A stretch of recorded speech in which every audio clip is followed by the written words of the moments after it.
Ce programme est financé par les amis et partenaires du ministère de Joyce Meyer. Parfois, vous devez parler à vos sentiments et leur dire « Vous n'allez pas me contrôler, vous ne me direz pas quoi faire. Je ne vis pas d'après ce que je ressens, je ne vis pas d'après ce que je vois. Je suis une personne de la foi et je marche d'après la parole de Dieu. »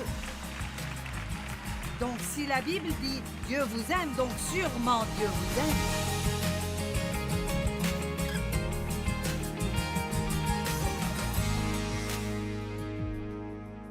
J'ai grandi en étant abusée et j'ai pensé qu'il y avait quelque chose qui n'allait pas en moi. Quel est mon problème? Quel est mon problème? Quel est mon problème? Je pensais que c'était ma faute. Je me demande s'il y a quelqu'un ici aujourd'hui dont on a abusé dans son enfance et vous avez toujours pensé « Quel est mon problème? Quel est mon problème? » Quelqu'un? Oui. Eh bien, il n'y avait aucun problème en vous, mais en la personne qui vous a fait ça. Mais quand vous étiez enfant, vous ne saviez pas cela. Donc vous avez commencé à porter ce fardeau qu'il y a un problème en vous. Et ensuite, même quand vous recevez Christ, avant de vraiment renouveler votre pensée et de savoir qui vous êtes en lui, à chaque fois que vous faites la plus petite chose de la mauvaise façon, vous vous sentez coupable et condamné, parfois pendant des jours et des semaines à la fois. Je me sentais coupable quand je ne me sentais pas coupable. Et je suis sérieuse à ce sujet. Je veux dire, j'avais un grand problème avec le truc de la culpabilisation. Je le portais comme un fardeau invisible sur mon dos partout où j'allais. Et j'essayais d'enseigner la parole et de suivre l'appel de Dieu sur ma vie, mais j'avais un vrai problème avec ça. Combien d'entre vous ont des problèmes avec la culpabilisation? Allez, je veux voir. Jusqu'à maintenant? Et vous êtes un croyant depuis longtemps. Mais la Bible dit, si quelqu'un est en Christ, il est une nouvelle créature. Les choses anciennes sont passées, voici toutes choses sont devenues nouvelles. C'est 2 Corinthiens 5, 17. 2 Corinthiens 5, 21 dit, celui qui n'a point connu le péché, il l'a fait devenir péché pour nous, afin que nous devenions justice de Dieu en Christ.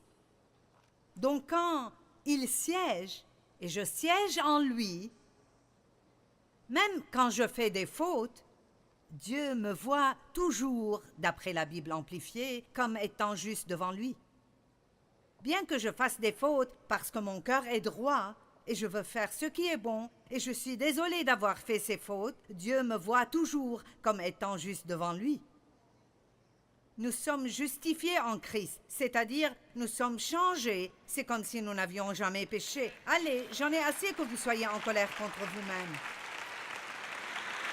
Donnez-vous une pause. Jésus a fait le sacrifice final. Il n'y a plus de sacrifice nécessaire. Plus maintenant. Votre culpabilisation n'est pas la façon de payer pour vos péchés. Allez, si seulement une personne est libérée aujourd'hui, je peux rentrer chez moi heureuse. Mais j'espère que ce sera plus qu'une. Donc, je me souviens d'un incident en particulier. J'étais allée faire du shopping et je me culpabilisais. Et je me suis garée à l'arrière du parking pour pouvoir marcher lentement et pathétiquement jusqu'au magasin. Si vous vous sentez mal dans votre peau, vous pourriez aussi bien vous abattre. J'ai entendu le Saint-Esprit dire « Joyce, comment comptes-tu surmonter ce péché ?» Eh bien, je connaissais la réponse. J'ai dit, oh, je vais recevoir le sacrifice que Jésus a fait, qu'il est mort pour moi. Et le Saint-Esprit a dit, et quand prévois-tu de faire ça? Combien d'entre vous savent que Jésus est mort pour vos péchés? Combien d'entre vous croient qu'il a payé le prix de vos péchés? Très bien. Alors, quand allez-vous le recevoir et vous pardonner vous-même? Allez, quelqu'un doit être libéré aujourd'hui. Certains d'entre vous portent toujours des choses depuis 10 ans et vous vous sentez mal concernant ce que vous avez fait il y a 10 ans. Cela ne vous aide pas et cela n'aide pas Dieu. Amen. Donc, savez-vous ce qu'il m'a dit? Tu sais, Joyce, si ça ne te dérange pas, pourrais-tu juste aller de l'avant et recevoir mon sacrifice maintenant? Parce que j'ai besoin de toi et dans cet état-là, tu ne m'es pas utile. Quand nous sommes dans ce Je suis une personne horrible, personne n'est aussi mauvais que moi. Personne n'échoue autant que moi, je suis une épave, tout ce que je fais est mauvais. Avant de vous débarrasser de cela et de commencer à dire « Je fais de mauvaises choses, je suis désolé, je veux faire ce qui est bon », mais je sais que Dieu m'aime. Et je sais qu'à travers le sang de Jésus, je suis juste devant lui. Si vous voulez rendre le diable en colère, vraiment en colère, vous devez commencer à savoir qui vous êtes en Christ. Maintenant, je ne suggère pas que nous ne devrions pas être désolés pour nos péchés. Mais être désolé pour notre péché et nous repentir et recevoir ce pardon, c'est une chose, mais vivre toute une vie de chagrin parce que vous ne pouvez pas tout faire parfaitement, celui qui a commencé en vous cette bonne œuvre la rendra parfaite pour le jour de Jésus-Christ. Et la Bible dit qu'il continuera à le faire jusqu'au jour où Jésus reviendra. C'est pour cela que je sais que je ferai des fautes et vous ferez des fautes. Et je ne m'inquiète plus concernant les miennes. C'est la vérité, je ne me sens presque jamais coupable concernant quoi que ce soit. Et pour quelqu'un qui a souffert avec cela autant que moi, maintenant, si vous avez une tendance religieuse, vous penserez, c'est une chose très hautaine à dire, tu ne te sens jamais coupable. Eh bien, d'après la parole, je n'ai pas à le faire. Il n'y a donc maintenant aucune condamnation pour ceux qui sont en Jésus-Christ. Je suis désolée pour mon péché. Le péché que j'ai fait m'attriste. Je pourrais même pleurer à cause de mon péché, mais je ne me sentirai pas coupable et condamnée, et je ne m'éloignerai pas de Dieu, la personne même à laquelle je dois m'accrocher.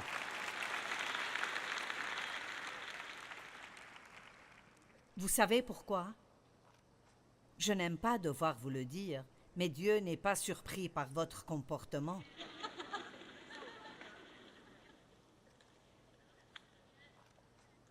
Ma Bible dit qu'il savait tout ce que nous ferions avant même que nous le fassions. Qu'a-t-il dit à Jérémie? « Avant de t'avoir formé dans le sein de ta mère, je te connaissais. » Et laissez-moi vous le dire, quand Dieu dit « je te connaissais », ce n'est pas comme s'il connaissait peut-être votre nom, il vous connaissait.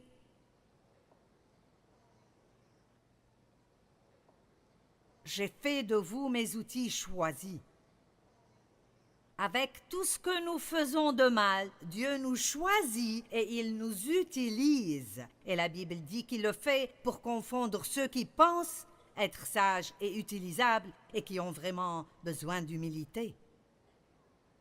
Dieu utilise en fait les ordures. Ce que le monde considère comme étant ordure et le jette, Dieu l'utilise.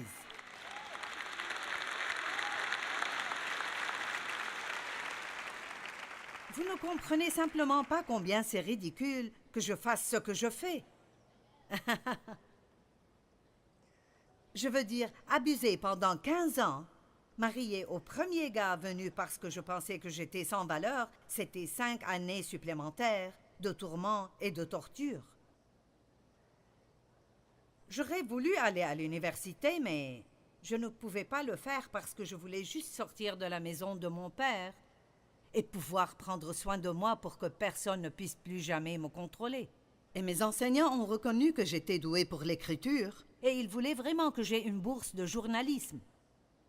Eh bien, je n'ai jamais pu aller obtenir cette éducation pour écrire et j'ai écrit 135 livres.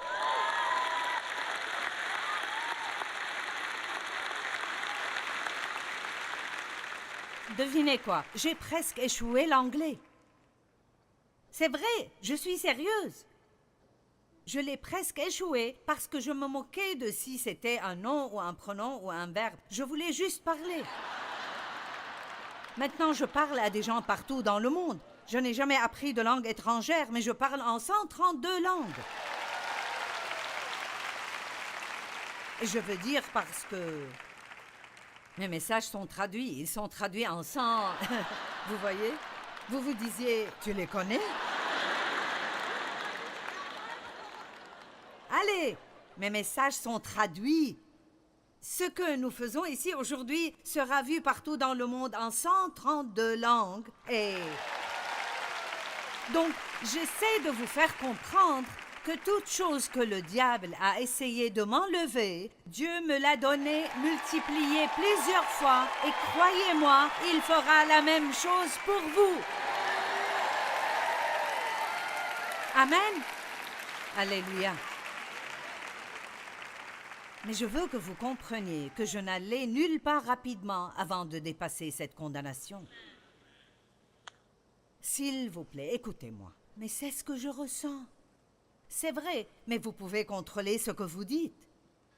Et je vous le dis, j'ai dû dire probablement 1 million de fois « Je suis la justice de Dieu en Christ » et je le dis toujours, tous les jours. Je suis la justice de Dieu en Christ. Et je dirais même, je me moque de si je me sens coupable, je sais que je ne suis pas coupable. Parfois, vous devez parler à vos sentiments et leur dire « Vous n'allez pas me contrôler, vous ne me direz pas quoi faire. Je ne vis pas d'après ce que je ressens, je ne vis pas d'après ce que je vois. Je suis une personne de la foi et je marche d'après la parole de Dieu. » Donc, si la Bible dit « Dieu vous aime », donc sûrement Dieu vous aime.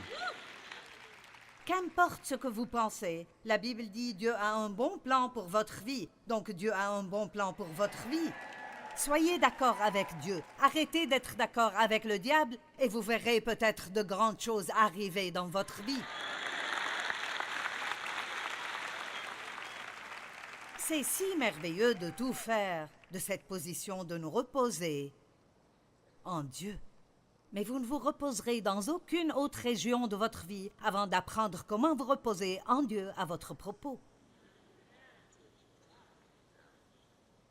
Oui, j'ai entendu ce aïe au fond. Combien de personnes ici ne s'aiment pas eux-mêmes? Je n'aimais pas ma personnalité et je pensais que j'étais trop insolente et effrontée. Je n'aimais pas ma voix.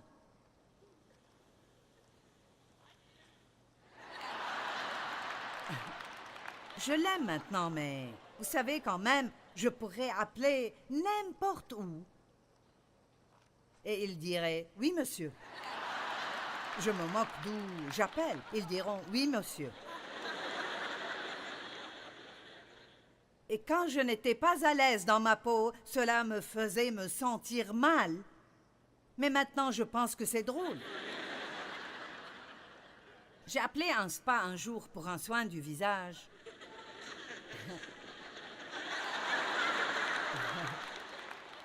Et la dame a dit « Avez-vous des pilosités faciales ?» Et j'ai pensé, je n'ai pas vraiment compris, et j'ai pensé, eh bien, j'ai pensé à ce petit duvet que l'on a, vous savez. Et donc j'ai dit « Eh oui, oui, un peu. » J'ai dit « Je ne comprends pas vraiment ce que vous dites. » Elle a dit « Eh bien, avez-vous une barbe ou une moustache ?»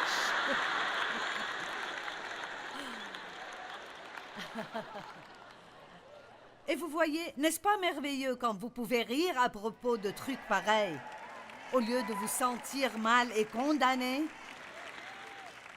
Et je pense que c'est un peu drôle que Dieu m'ait donné la voix que j'ai, parce que beaucoup d'hommes n'écouteraient pas une femme à la voix aiguë. Je veux dire, si j'étais ici et je parlais comme ça, eh bien, béni soit le Seigneur, béni soit Jésus, alléluia.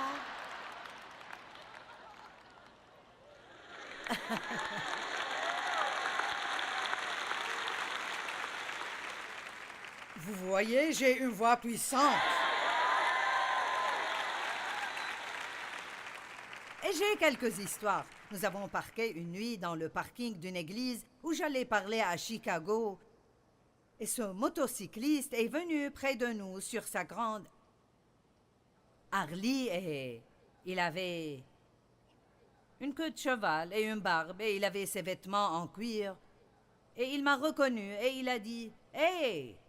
Il a dit « C'est drôle, je t'ai écouté pendant 6 mois avant de savoir que tu étais une femme. »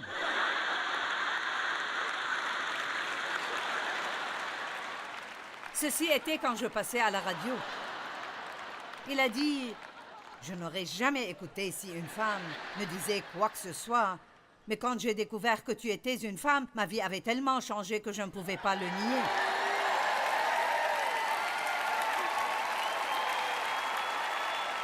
Laissez-moi vous dire quelque chose. Certaines des choses que vous haïssez en vous-même le plus sont les choses que Dieu veut utiliser si vous le laissez le faire. Amen. Je n'aime pas mes cuisses, c'est bien. Faites la paix avec vos jambes, elles sont les vôtres.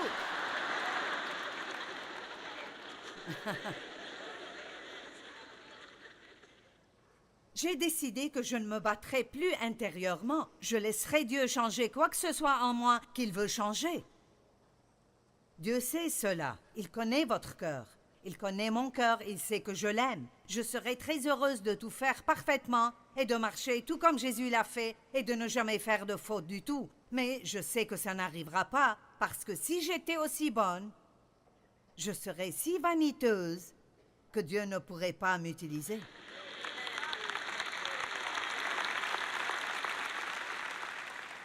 Dieu garde quelques faiblesses en nous pour nous garder humbles. Et jusque-là, je n'ai prêché aucun mot de mon message.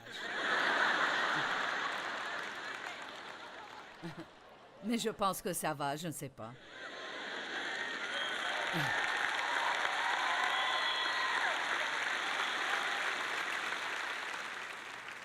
Je veux que vous mettiez une fin à la guerre que vous avez avec vous-même. Et le diable essaiera de revenir. Oh, il essaiera. Mais en Christ, en Christ, en Christ, en Christ, nous sommes tout et rien. Tout en Christ, rien en nous-mêmes. Tant que vous vous rappelez cela, Dieu peut faire des choses grandes et puissantes à travers vous. Allez, je pense que nous allons partager plus de la parole dans une minute, mais si vous avez besoin d'entrer dans le repos de Dieu concernant vous-même, levez-vous, je vais prier pour vous.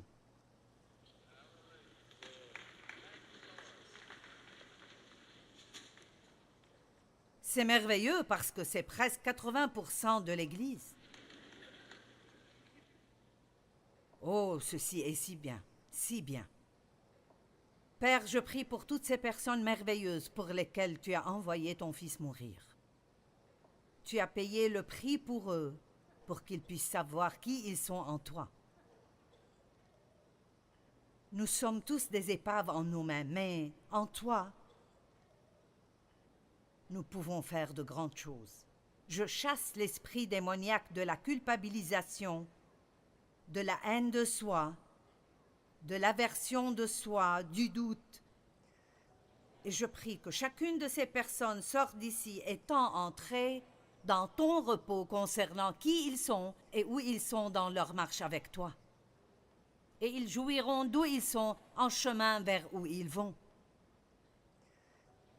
Nous allons de gloire en gloire en gloire, et je prie qu'ils jouissent de la gloire où ils sont, alors qu'ils vont à la suivante. Je prie une bénédiction sur vous, que vous ayez la paix concernant qui vous êtes et où vous êtes dans votre marche avec Dieu, au nom de Jésus. Amen. Très bien, vous pouvez vous asseoir. Eh bien, je me sens juste si bien, j'avais le bon message. Notre marche avec Dieu. Vous vous asseyez, vous vous tenez debout, vous marchez, et puis finalement vous pouvez courir votre course. Je n'aurais pas pu faire ma course maintenant si je ne savais pas comment m'asseoir, comment siéger en Christ. Qu'est-ce que la Bible nous dit à propos de notre marche? Marcher dans la foi, 2 Corinthiens 5, 7, car nous marchons par la foi, nous régissons notre vie, d'après notre foi, respectant la relation de l'homme avec Dieu et les choses divines. Nous ne marchons point par la vue ou les apparences. Je voulais parler plus de la foi, mais je ne sais pas si j'irai aussi loin. Nous devons marcher dans l'amour. En ce qui me concerne, ces 2 premières choses sont les plus importantes de toutes. Je veux dire, l'apôtre a même dit dans l'un des épîtres que la raison même de toute chose que nous faisons ici est de marcher dans la foi et demeurer dans l'amour. Car la foi n'agit que par l'amour, d'après Galates 5, 6. Qu'importe combien de foi nous avons, si nous ne savons pas que Dieu nous aime, cette foi ne sera jamais assez forte pour nous faire aider.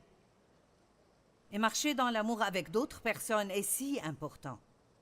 Pardonnez à ceux qui vous ont fait du mal et soyez gentils et miséricordieux envers les gens. Soyez bons et croyez le meilleur à propos des gens. Aidez les personnes qui sont en difficulté. Passez votre vie à être une bénédiction au lieu de passer votre vie à prier pour être béni.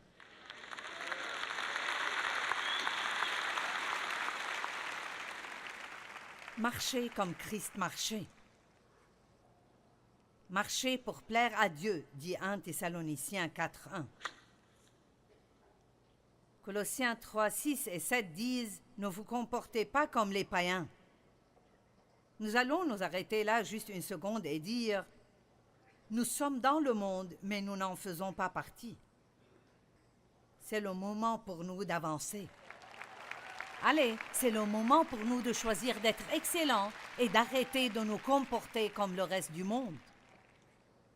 La Bible dit « Sortez donc du milieu d'eux et séparez-vous ». Maintenant, cela ne veut pas dire que nous sommes meilleurs que tous les autres ou que nous n'aurons rien à voir avec un non-croyant.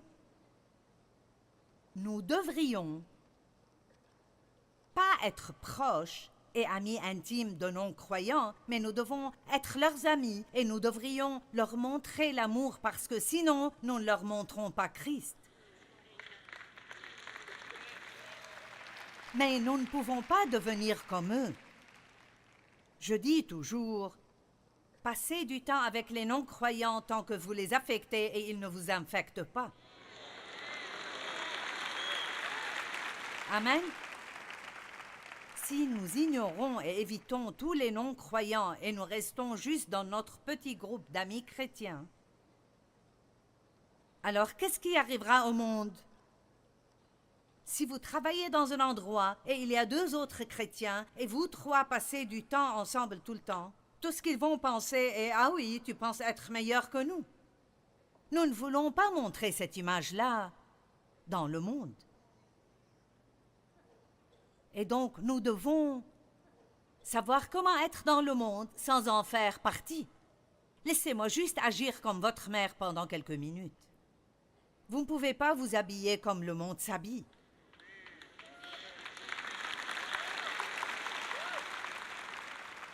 Puis-je vous le dire franchement, 1 minute? Les dames, nous n'avons pas besoin de voir votre... Ah, je ne vais pas continuer ma phrase. Et votre jupe n'a pas besoin d'être si courte que quand vous vous asseyez, nous pouvons tout voir en dessous. Et votre pantalon n'a pas besoin d'être si serré qu'on n'aurait même pas besoin d'imaginer ce qu'il y a là. Je suis désolée, mais il faut dire à certaines personnes comment s'habiller. Elles ne comprennent pas. Eh bien, c'est à la mode. Non. Nous devons nous habiller comme des femmes pieuses et vous pouvez mettre des couleurs ou quelque chose de beau. Vous pouvez être à la mode sans être une tentation pour tous les autres hommes autour de vous. Allez, quelqu'un doit le dire.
toda esa cuerda